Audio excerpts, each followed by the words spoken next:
This is Tina Wheeler. I'm back with Talks with Tina, and I am so excited. I have my good friend and partner, Anne Phelps, with me today. And Anne is a principal in our advisory life science and healthcare practice, and she is headquartered in DC. So she has her finger on the pulse of everything going on with the changing administration. And if I ever have a question about what's going on, Anne's my go-to girl. Anne has worked with clients to navigate the complex world of healthcare regulatory changes.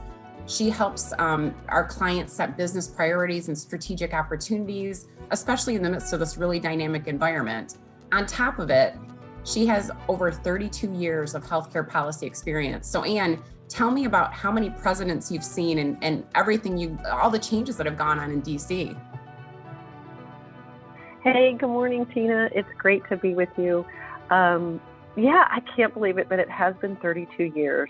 So I've been thinking a lot about presidential transitions this week, these past couple of weeks actually. And so I've lived through and survived 8 presidential transitions, Republicans, Democrats. And that's amazing. It's amazing. I can't believe it's been that many years and that many, transitions. So one thing, is that a lot of it I find is, despite everything we've been through in the past year, just in general, the stability of our government and, 30, like I said, that many years and this many presidents. And there really are some things that are very much in common when you go through a transition. And much like our clients, sometimes when you go through transitions at work, a new boss, new leaders, right, being put in place, and sometimes new directions. So yeah, absolutely. What's on the agenda as you think about the transition from the Biden administration moving forward? Like, what do you see as like his top focal points? Well, I'll say first, second, and third. How about that for today? Yeah. First, second, and third is still the response to the pandemic, right? And that affects all of us, all Americans, all of our clients. Response to the pandemic and coming out of this pandemic still remains, like I said, I kind of say 1, 2, and 3.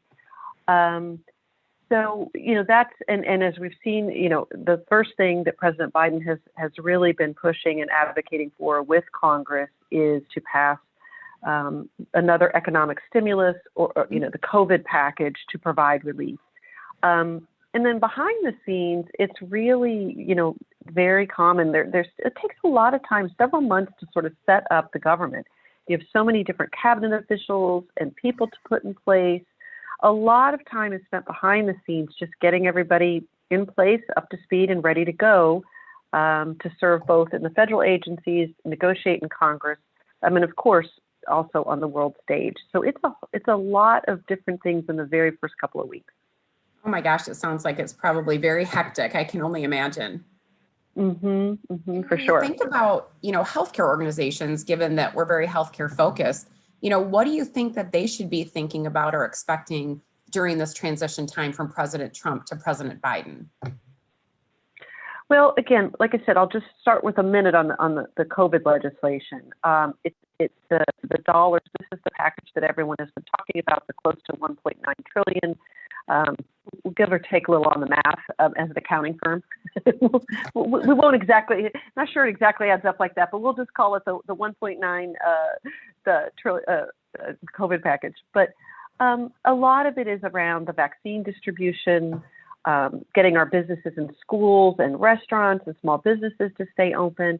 And then, of course, on the healthcare side, additional funding for our healthcare providers, our hospitals, our first line responders.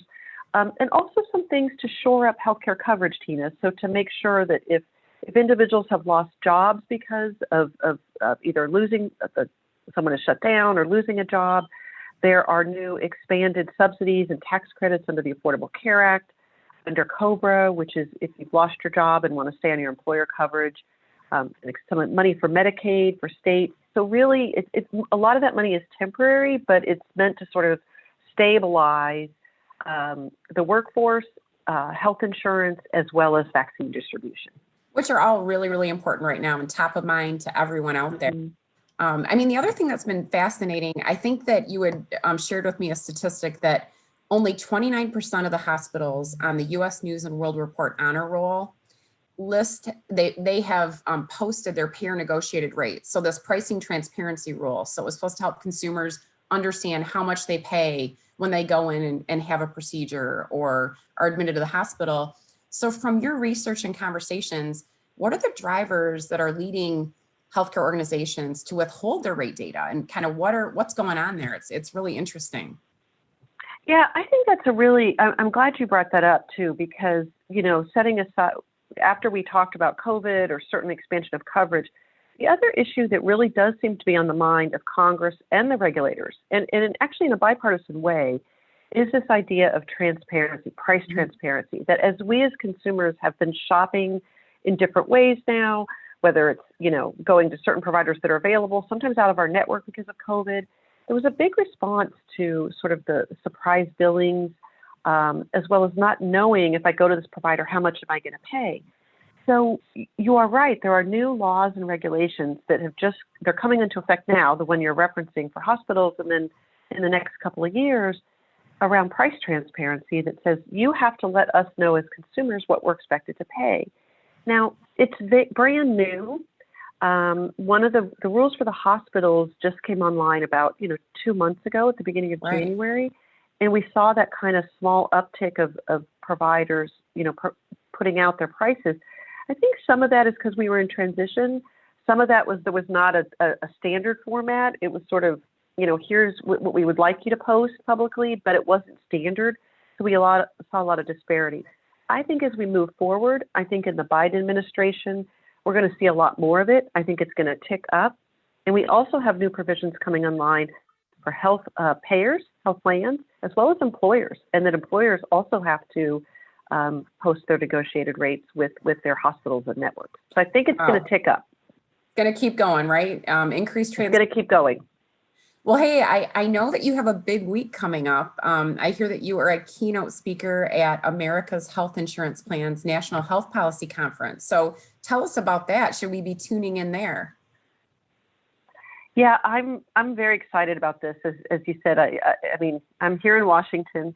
We're doing everything virtually, but AHAB always holds a national health policy conference every year, and I am really pleased to be invited to talk. I'm actually going to give 2 talks this year. The first one is going to be about the Biden administration, just as we're talking about today. With my friend, a friend of mine, Dan Mendelson from Avalier. We're going to talk about what it's like to be behind the scenes in a transition, getting up to speed, as well as what some of the priorities are for the new administration.